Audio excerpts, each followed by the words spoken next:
enak sekali perjalanan hidup mereka ini. Tapi saya yang selalu datang ke bumi Sriwijaya, yang selalu datang ke Palembang, 3 orang ini saya selalu ikuti fase proses kehidupan mereka.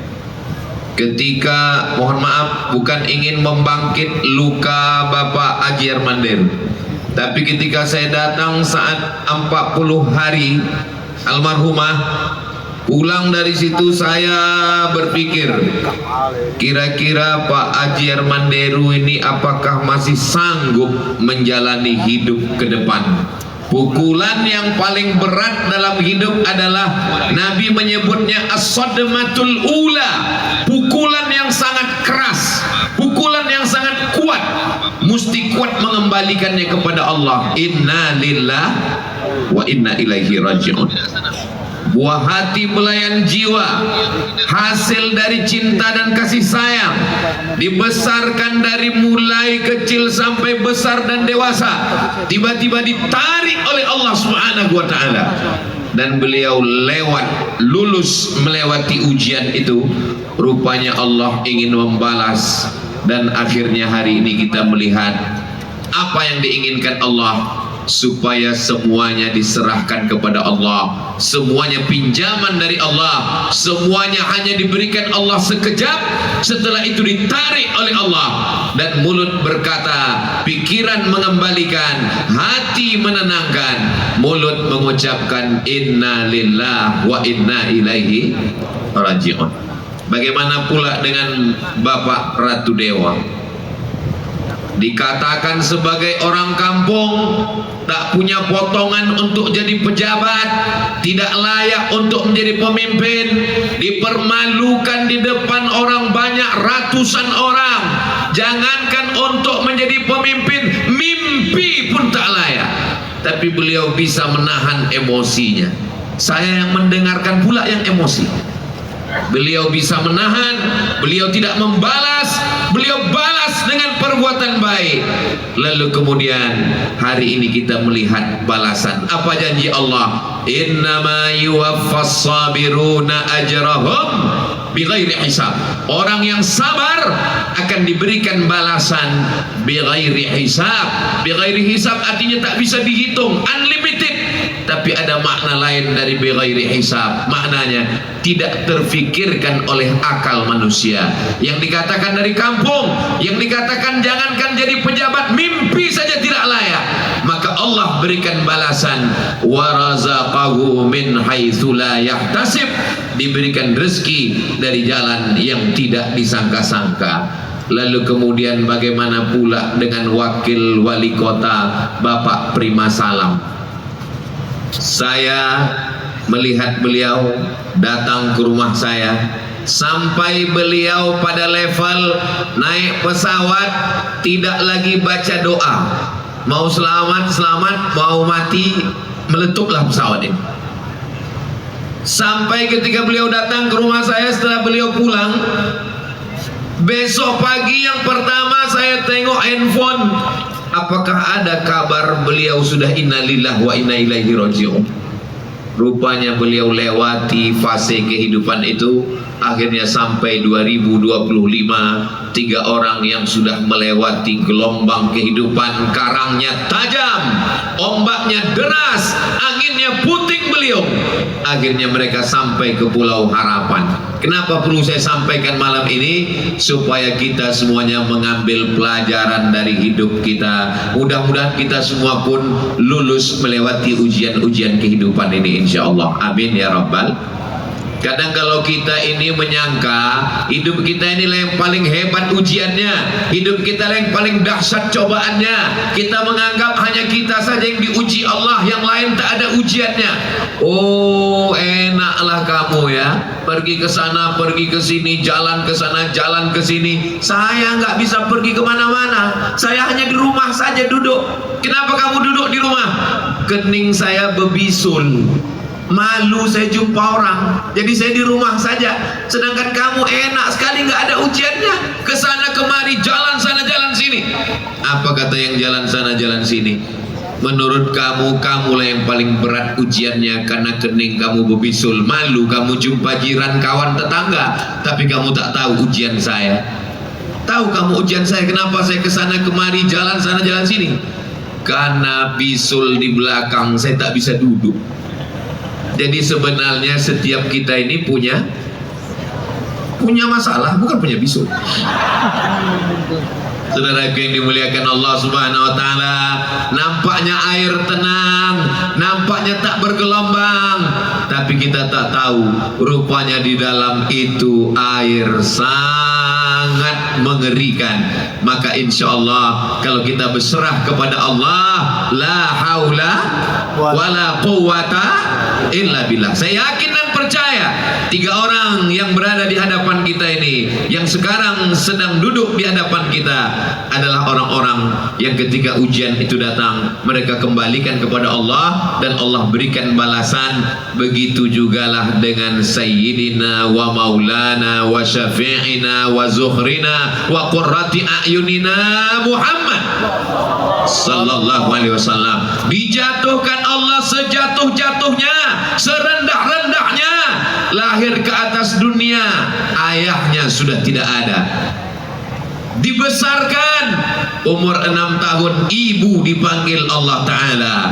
Dijaga oleh kakek datuknya, Abdul Muttalib pun meninggal dunia. Dijaga oleh pamannya Abu Talib pun meninggal dunia. Dijaga, dipelihara, diselimuti, diberikan semangat oleh Khadijah. Khadijah pun dipanggil Allah Subhanahu wa taala.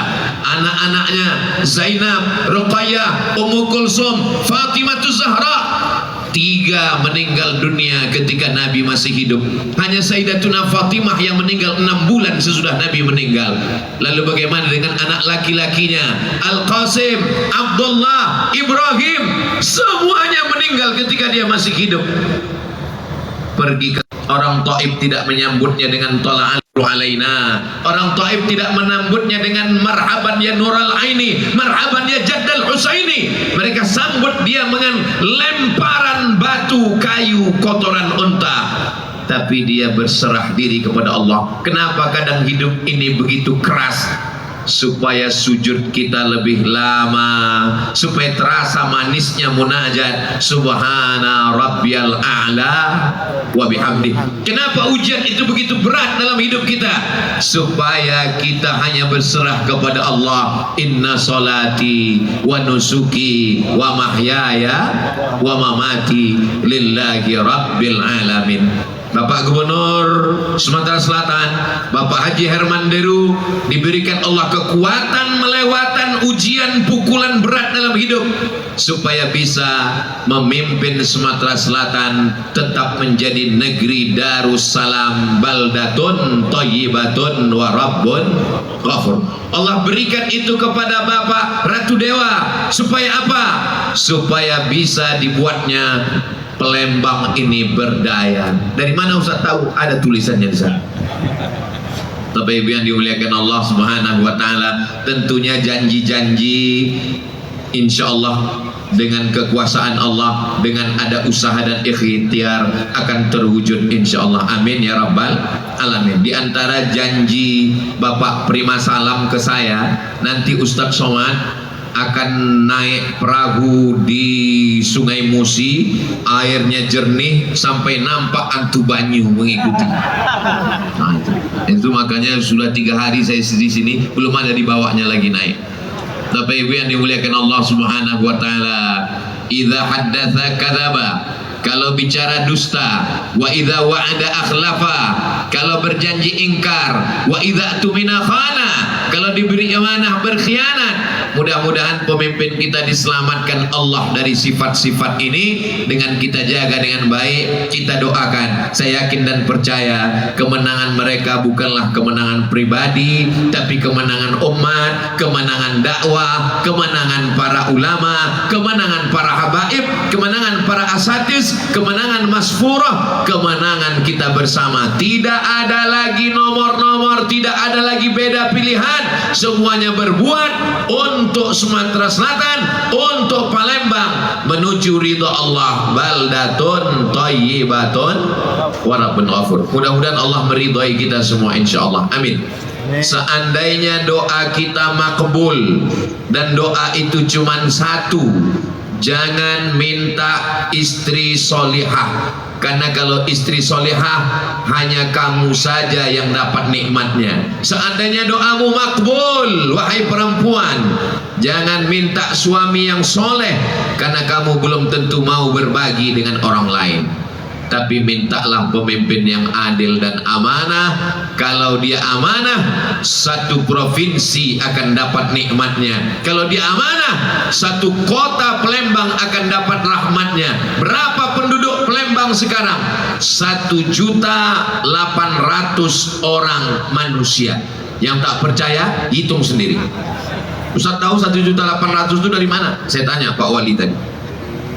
Bayangkan, kalau 1.800.000 itu takut kepada Allah, melaksanakan ibadah, membayar zakat, sholat, maka pemimpinnya mendapatkan balasan kelipatan amal. Itulah yang dapat difahami dari surat Nabi kepada raja-raja yang dikirimkan Nabi.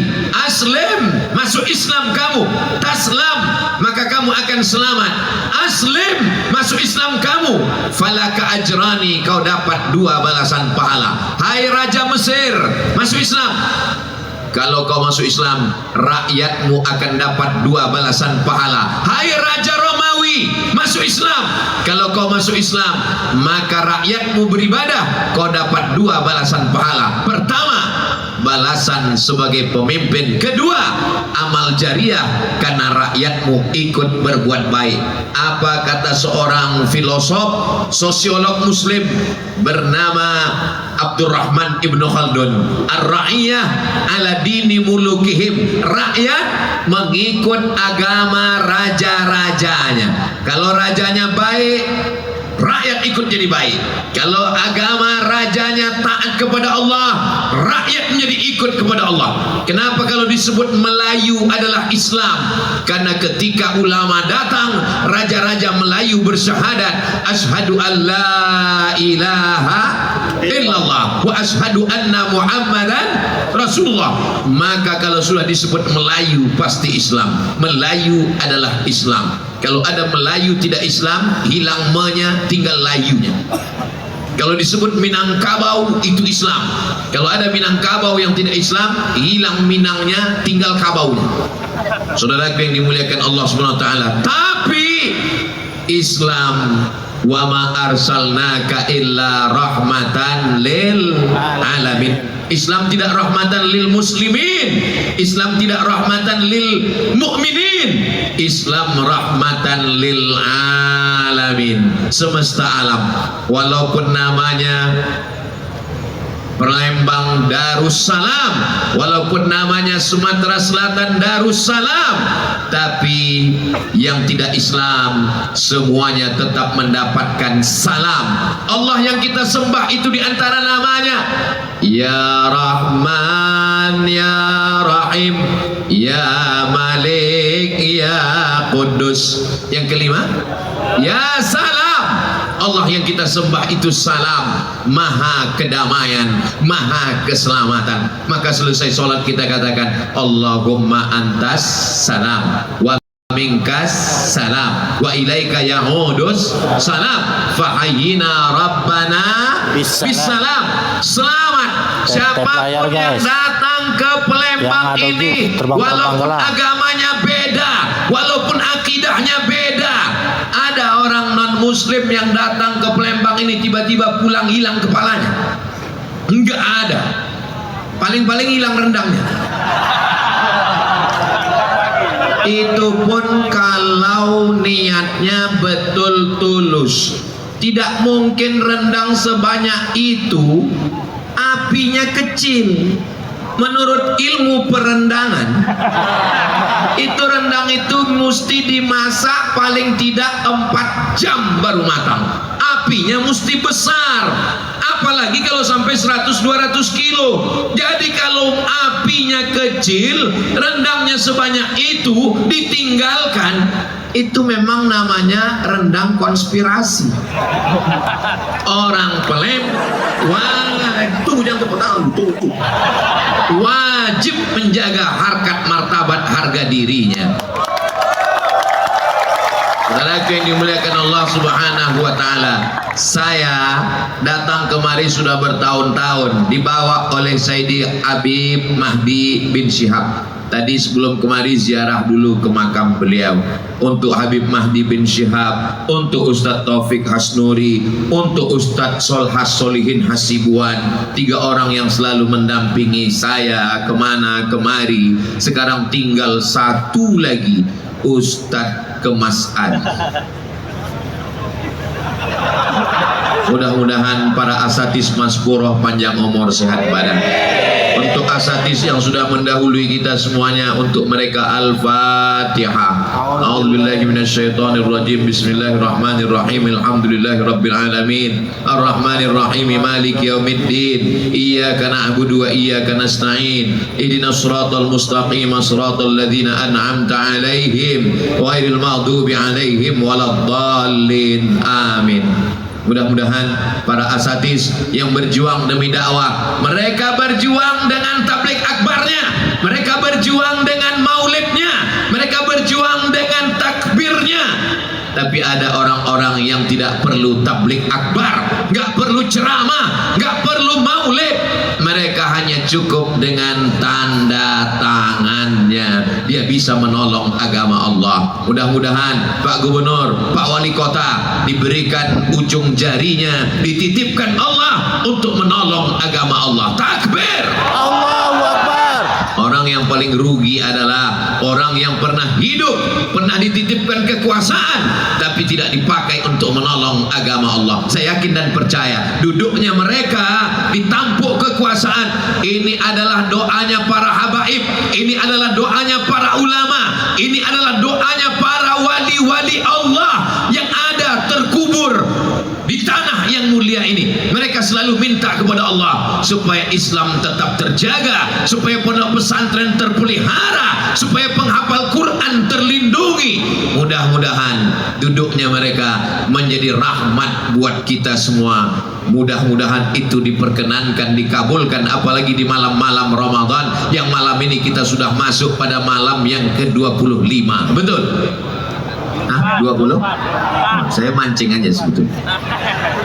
Malam yang ke-24, kita masih ada 6 malam lagi, 25, 26, 27, 28, 29, 30. Kabarnya Nahdlatul Ulama dan Muhammadiyah sepakat bahwa Idul Fitri itu jatuh pada 1 Syawal. Nabi yang dimuliakan Allah Subhanahu wa taala. Lalu 6 malam ini apa yang kita lakukan? Titik nol kota Palembang, titik nolnya adalah Masjid Agung.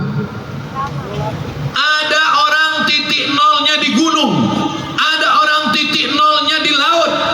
Tapi Palembang Darussalam titik nolnya adalah dari depan masjid. Ustaz tahu dari mana? Tadi saya ditunjukkan. Ustaz Somad tahu Ustaz titik nol mana Palembang ini. Inilah di depan masjid. Inilah titik nol. Betul, titik nol orang Islam, titik nol orang beriman, titik nol Muslim adalah ketika saat dia dilahirkan. Asyhadu alla ilaha illallah. Itulah titik nol kita berawal. Dan titik nol kita akhir adalah laqinu mautakum, talqinkan orang yang mau mati. Saya tengok perahu ini dari tadi ke sana kemari, ke sana kemari, macam setrika. Saat hilang pula bahan saya. Titik nol seorang muslim adalah suara yang berkumandang di menara masjid, asyhadu an la ilaha illallah. Saat matinya kalimat yang sama, laqinu mautakum, talqinkan orang yang mau mati sakratul maut di antara kamu, bisikan di telinga adalah la ilaha illallah. Ibu-ibu, kakak-kakak yang kebetulan suaminya payah betul bangun sahur, saya kasih satu jurus, nanti bisa diamalkan. Bisikkan ke telinganya, la ilaha illallah. Kenapa Ustaz terlambat ngasih taunya? Enggak apa-apa, praktekkan 5 malam ini. Siap? Mereka udah siap. Hati-hati yang laki-laki. Muhammad banyak juga di beberapa tempat yang saya kunjungi itu, kepala-kepala daerah, pejabat-pejabat nggak ngerti dengan selawat-selawat ini. Sehingga kalau orang tidak ngerti, itu mendengarkan nasyid, mendengar ceramah, mendengarkan solawat, mendengarkan maulid, itu gatal kepalanya. Kapanlah selesainya? Jadi walaupun saya melihat ke depan, itu mata saya memandang juga ke samping. Ini Pak Gubernur dengan Pak Wali Kota ini paham tidak solawat yang dibaca ini? Rupanya beliau paham. Kata beliau ke saya, Ustaz Somad, itu yang mereka lantunkan itu kan solawat obatnya Pak Ustaz. Betul, tibbil qulub adalah obat hati. Itu maka saya lantunkan tadi. Cuman beda suaranya. Suara munsyid kita malam ini halus sekali. Saya ditanya Pak Herman Deru, Pak Gubernur, Ustaz Somad, itu suaranya kenapa halus? Karena pita suaranya itu rapat. Sedangkan kita ini yang suaranya kasar ini, itu pita suaranya itu jarang. Jadi saya termasuk suara yang kurang bagus. Ustaz Somad kalau bagus suaranya gimana? Saya kalau bagus suara saya datang ke KPU. Yang lambat ketawanya loading. Saudara yang dimuliakan Allah Subhanahu wa taala, ada yang berdakwah dengan suaranya, ada yang berdakwah dengan ayat Quran hafalannya, ada yang berdakwah dengan tanda tangannya. Ini yang diberikan Allah masing-masing. Jangan kita cemburu. Diberikan Allah ini kepada mereka supaya mereka menolong agama Allah dengan ujung jari mereka. Sedangkan saudara kita, adik-adik kita, para munsyid yang suaranya merdu, mereka menolong agama Allah dengan syiar lagunya, dengan serulingnya, dengan biolanya, dengan gambusnya, dengan outnya, dengan hadrohnya. Lalu kemudian ada pula yang berjuang menolong agama dengan pondok pesantrennya. Kullun ya'malu ala syakilati, semua beramal dengan bidang yang diberikan Allah masing-masing. Semua kita ini ada bakatnya masing-masing. Ada yang tua yang bijaksana, Abu Bakar Siddiq. Anak muda yang bertenaga, Umar bin Khattab. Anak muda yang cerdas, Ali bin Abi Thalib. Anak muda yang banyak harta, Utsman bin Affan. Perempuan yang cerdas, Aisyah. Perempuan yang lama-lama saya yang terbang ini. Kita ini sudah diberikan bakat masing-masing. Coba pikirkan kita masing-masing. Saya ini orang tua yang berwibawa, Pak Ustadz, Abu Bakar Siddiq. Saya ini anak muda yang bertenaga, Pak Ustadz, Umar bin Khattab. Saya ini anak muda yang cerdas, Pak Ustadz, Ali bin Abi Thalib. Saya ini anak muda yang banyak harta, Pak Ustadz, himpunan pengusaha muslim, pengusaha muda. Berarti Utsman bin Affan. Setelah saya pikir-pikir, saya tak masuk satu pun, Pak Ustadz. Berarti Abu Lahab. Enggak mungkin. Pasti ada bakatnya masing-masing. Yang berdakwah dengan kekuasaan, silakan dakwah dengan kekuasaan. Masya Allah, tabarakallah. Saya diberitahu berhenti tausiahnya jam 12, pas 10 menit lagi. Maka yang mau pulang silakanlah pulang. Saya biasa ceramah berdua dengan kamera. Saudara yang dimuliakan Allah SWT, kita isi ujung-ujung Ramadan ini dengan amal. Amal yang pertama, amal badan, banyak-banyak sholat sunat. Amal yang kedua, amal lisan, banyak-banyak khatam Quran. Amal ketiga, amal harta, zakat, wakaf, dan infak sedekah. Amal yang keempat, amal hati, amal zikir. Amal Hujan, yang angin kelima deras, angin deras, adalah hujan, angin amal deras. berdiam diri di dalam masjid. Itulah dia amal i'tikaf. Kita ulang sekali lagi. Saya ingin kita pulang dari sini bawa oleh-oleh 5 amal yang kita isikan di ujung Ramadan. Mudah-mudahan kita dapat Lailatul Qadar insyaallah. Amin. Amal yang pertama, amal badan, banyak-banyak Hujan, sholat guys. sunat, Hujan, sholat angin sunat deras. tarawih, Hujan, angin deras. sholat witir, bangun malam tahajud, sholat sunat wudu, sholat sunat taubat, sholat sunat hajat, sholat sunat mutlak, sholat sunat qabliyah, sholat sunat ba'diyah. Saya nggak bisa sholat sunat berdiri, duduk di kursi, nggak bisa di kursi telentang, nggak bisa telentang miring, tak juga bisa kami sholatkan. Hujan-hujanan Tuan Guru. Yang kedua adalah amal lisan. Subhanallah, walhamdulillah, la ilaha illallah, Allahu akbar, astaghfirullah, Allahumma sholli ala sayyidina Muhammad, bismillahirrahmanirrahim, yasin wal Qur'anil hakim. Memperbanyak amal-amal lisan. Yang ketiga adalah amal harta, zakat, wakaf, sedekah, infak, wasiat, hibah, memberikan buka puasa, memberikan sahur on the road, memberikan baju baru untuk anak yatim, membawa fakir miskin. Yang keempat adalah amal-amal hati, ridho, qanaah, tawakal, sabar. Yang kelima adalah amal iktikaf, berdiam diri di dalam masjid. Tidak bisa iktikaf 24 jam. Masuk sholat isya, lanjut sholat tarawih, lanjut sholat witir, lanjut tadarus, masuk jam 8, pulang jam 10, mendapatkan pahala iktikaf. Mudah-mudahan sisa Ramadan ini bisa kita isi dengan amal soleh, sehingga kita keluar dari Ramadan ini mendapatkan Lailatul Qadar insyaallah. Amin ya rabbal Alamin. Umur umat nabi-nabi sebelumnya pendek. Nabi Musa 120 sampai 125. Nabi Nuh 950 tahun panjang. Tapi umur umat Nabi Muhammad baina sittin wa sab'in, antara 60 dan 70. Mari kita isi dengan amal-amal soleh. Terima kasih atas segala perhatian. Mohon maaf atas segala kesilapan dan kekhilafan. Aqulu qawli hadza, astaghfirullah li wa lakum. Wassalamualaikum warahmatullah. Jangan bubar dulu, masih ada doa dan talqin la ilaha illallah dari Sayyidil Habib. Wassalamualaikum warahmatullahi wabarakatuh. Waalaikumsalam warahmatullahi. Hujan guys, hujan guys, hujan guys.